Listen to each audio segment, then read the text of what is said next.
Then a quick one on nuclear power. 10.6% of global electricity generated today, banned in Australia. Yes, we've got a bit of a phobia here in Australia. You can't even have a sensible conversation about nuclear power without sparking off, hysterical reaction based on the 3 Mile Island and Chernobyl incidents decades ago. Things have changed in the nuclear world, and they have these things called small modular reactors now that are being built in the US and Britain and China, and the rest of the world doesn't 400 of them around the world, you say? Yes, that's right. They're planned. A number of them under construction. Quite a lot are under construction. 60 under construction. China planning another 200. Yep. And as you say, France, 75% of its electricity comes from nuclear power. Yes, that's right. We used to have this attitude in Australia that nuclear power was not for us because we had such cheap coal. Well, hello, things have changed. Yes. We're not building coal-fired power stations. It's not cheap anymore. And we're not building nuclear power stations. We're not building any power stations much except those damn wind turbines. Which are highly subsidised, the poor old taxpayer again. Indeed, they're highly subsidised.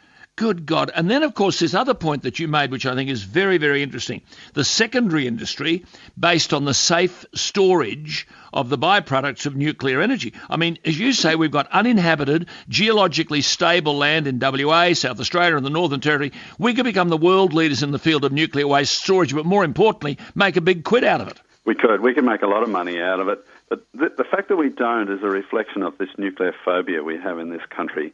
You know, you just have to say the word nuclear and people wet their pants. It's really quite bizarre.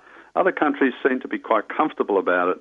In France, they compete for where the nuclear power stations are going to be built because they bring jobs.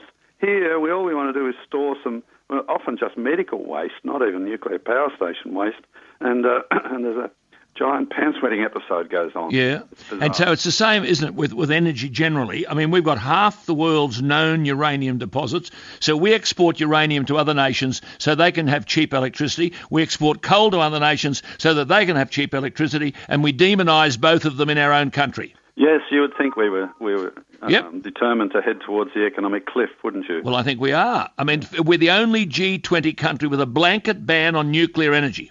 Yes, we are. It is quite bizarre, and it's high time it ended. I mean, if we are serious about reducing emissions, carbon dioxide emissions, and a lot of people genuinely think we should do something about it, and we do have international commitments. Whether that's right or wrong, is another matter. Yep. But given that we have those things, at least we can look at all the technologies available for doing that. And nuclear power is a very, very viable option, and it isn't what it used to be. It isn't the same. No, good on you.